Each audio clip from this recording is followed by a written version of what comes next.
বন্ধুরা দেখতে পাচ্ছ, আমরা তো এখন রয়েছি দীঘার জগন্নাথ ধামে।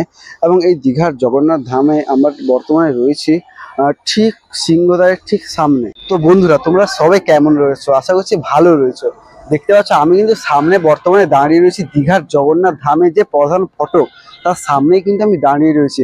আর আজকে কিন্তু তোমাদেরকে আমি বলবো যে দীঘার জগন্নাথ ধামের যে ঠিক উদ্বোধনটা কবে হতে চলেছে সেই রিলেটেড কিন্তু আজকের ভ্লগ।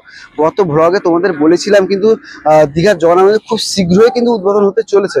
আর আজকে তোমাদের নিয়ে চলে এলাম ঠিক কবে, সম্ভাব্য ডেট কি, সমস্ত কিছু আপডেট কিন্তু আজকে রয়েছে।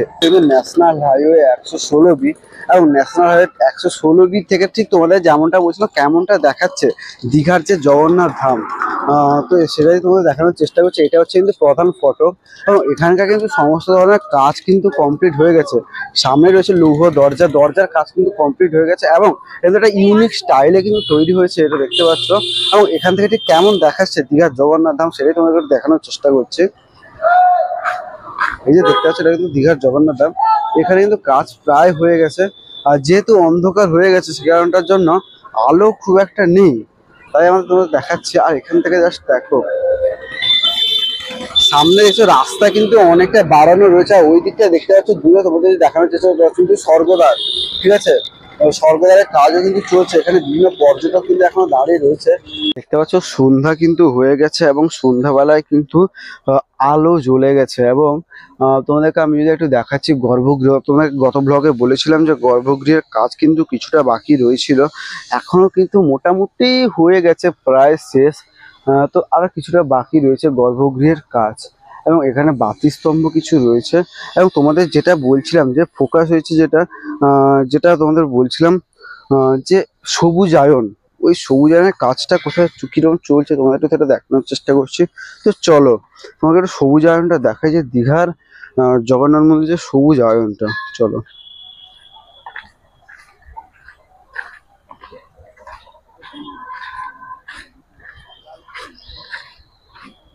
দেখতে পাচ্ছ কিন্তু সবুজায়ন কিন্তু হয়ে গেছে। এই যে দেখতে পাচ্ছ, বর্তমানে এখন বেজে গেছে ঘড়ির কাঁটায় প্রায় 5:30 কি 6টা। তো আস্তে আস্তে শীতকাল যেহেতু পড়ছে, এবং দেখতে পাচ্ছ এই দিকটা হচ্ছে কিন্তু তোমার মার্কেট কমপ্লেক্স টাইপের কিছু একটা হচ্ছে। এবং এখানে সবুজায়ন কিন্তু অনেকটা রয়েছে। এবং ওই যে দেখতে পাচ্ছ দূরে ন্যাশনাল হাইওয়ে 116B জাতীয় সড়ক, যে কাজ কেমন এগোচ্ছে।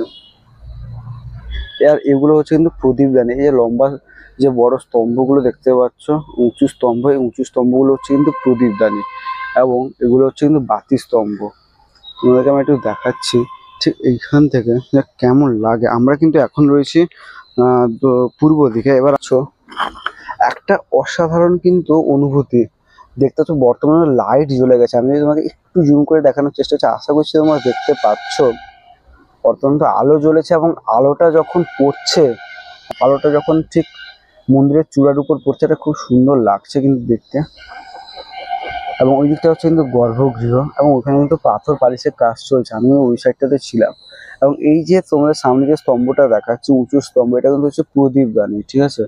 তো এটা অনেকে জলের ফোয়ারা ভাবে, কিন্তু এটা হচ্ছে প্রদীপদানি। এবং তোমাদেরকে দেখাচ্ছি যে খুব সুন্দর কিন্তু একটা ভিউ তোমরা এখান থেকে দেখতে পাবে, জাস্ট অসাধারণ কিন্তু একটা ভিউ।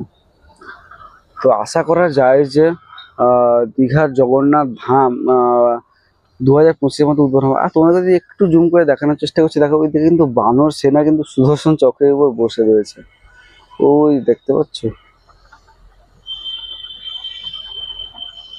বন্ধুরা দেখতে পাচ্ছ, আমরা তো এখন রয়েছি দীঘার জগন্নাথ ধামে। এবং এই দীঘার জগন্নাথ ধামে আমরা বর্তমানে রয়েছি ঠিক সিংহদ্বারের ঠিক সামনে। কিন্তু সিংহদ্বারের ঠিক সামনে বর্তমানে কিছু পালিশের কাজ কিন্তু এখনো চলছে। এবং আমি যদি এদিকটা একটু দেখানোর চেষ্টা করি, এটা কিন্তু হচ্ছে একটা মার্কেট কমপ্লেক্স। এই মার্কেট কমপ্লেক্স ওই দিকটা হচ্ছে কিন্তু একটা সবুজায়ন চলছে। এবং তোমাকে যদি এখান থেকে দেখানোর চেষ্টা করছি, ওটা হচ্ছে প্রধান ফটক এবং এখানে হচ্ছে প্রদীপদানি অনেক ধরনের কিন্তু রয়েছে। এবং এখানে কিন্তু সামনে যে টাইলসের কাজ সেগুলো প্রায় কমপ্লিট হয়ে গেছে, কিছুটা বাকি রয়েছে। তো আশা করা যায় 2025 সালে কিন্তু দীঘার জগন্নাথ দেবের মন্দিরের যে উদ্বোধন সেটা কিন্তু 2025 সালে হবে। সামনে রয়েছে কিন্তু তোমরা দেখতে পাচ্ছ অরুণ স্তম্ভ এবং যে উপরে দেখতে পাচ্ছ কিন্তু সুদর্শন চক্র। জগন্নাথ ধাম যে 100-150 কোটি টাকা দামের যে প্রজেক্ট এবং 20 একর জায়গায় বিস্তৃত যে প্রজেক্টটা, সেখানে কিন্তু সবুজায়নের দিকে কিন্তু লক্ষ্য নজর রাখা হয়েছে। বা একটু বৃক্ষরোপণও কিন্তু কর্মসূচি করা হয়েছে, বৃক্ষরোপণও কিন্তু হয়েছে। এবং এখানে বাতি স্তম্ভগুলো দেখো, একটা ইউনিক স্টাইলের কিন্তু বাতি স্তম্ভ কিন্তু এখানে রয়েছে, ঠিক পুরীর আদলে বলা যেতে পারে। তো ওই দিকটা দেখতে পাচ্ছ, ওটা কিন্তু হচ্ছে তোমাদের বলা দিয়ে জগন্নাথ বলরাম এবং সুভদ্রা দেবের রথ। সুভদ্রা দেবীর রথ দেখতে পাচ্ছ, ওইখানটা কিছু হ্রদ রয়েছে এবং এই দিকটা কিন্তু হ্রদ রয়েছে। আকাশ একটু মেঘলা রয়েছে।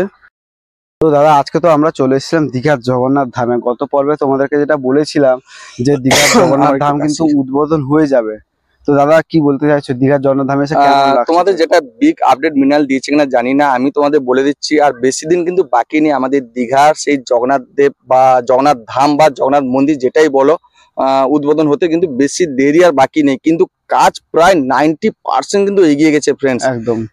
তোমরা হয়তো নিশ্চয়ই ভিডিওতে দেখেছো যে মন্দির চত্বরে বা মন্দিরের সামনে বা মন্দিরের উপরের দিকটা কিন্তু কাজ প্রায় কমপ্লিট। এবং আরো সবচেয়ে বড় কথা হচ্ছে মন্দিরের পিছনে যেটা পুরীর আদলে যে গম্বুজটা অর্থাৎ বড় মন্দিরটা, তার উপরে কিন্তু চূড়োর কাজ চলছে এখনো, যেহেতু প্রায় সেটাও 80% কমপ্লিট হয়ে গেছে। তো এখানে এসে আমরা জানতে পারলাম যে আর 4 থেকে 5 মাস মতন সময় লাগবে, দিলে পুরো কাজ কিন্তু কমপ্লিট হয়ে যাবে। তো বন্ধুরা, এখন আর তোমাদেরকে কষ্ট করা পুরী যেতে হবে না, পুরীর সাথে এখন দীঘা অর্থাৎ সমুদ্রের সাথে জগন্নাথ দেবকেও তোমরা দর্শন করবে। পুরী থাকবে, দীঘা থাকবে। দেখো, যেটা যেখানকার সৌন্দর্য, তো পুরীকে অনুকরণ করে দীঘা হচ্ছে মানে যে পুরী সেটা নয়। তো পুরীর জায়গা, আর দীঘার জগন্নাথ মন্দির দীঘায়। একদম। তো বন্ধুরা, তোমাদেরকে আজকে যেমন চলে এসেছিলাম তোমাদেরকে বলতে, ঠিক মন্দিরটা কবে উদ্বোধন হবে, 2025 সালে কি মন্দির উদ্বোধন হবে, তো সেই রকম সংক্রান্ত অনেক তথ্য নিয়ে আজকে চলে এসেছিলাম। তো তোমাদের যদি ভিডিওটি ভালো লেগে থাকে তাহলে অবশ্যই কিন্তু লাইক করবে, কমেন্ট করবে এবং শেয়ার করবে অবশ্যই কিন্তু, ঠিক আছে, এবং সাবস্ক্রাইব করতে ভুলবে না। তো চলো, সকলকে জানাই জয় জগন্নাথ। তো দেখা হচ্ছে নতুন একটি ব্লগে খুবই তাড়াতাড়ি, ততক্ষণের জন্য টাটা।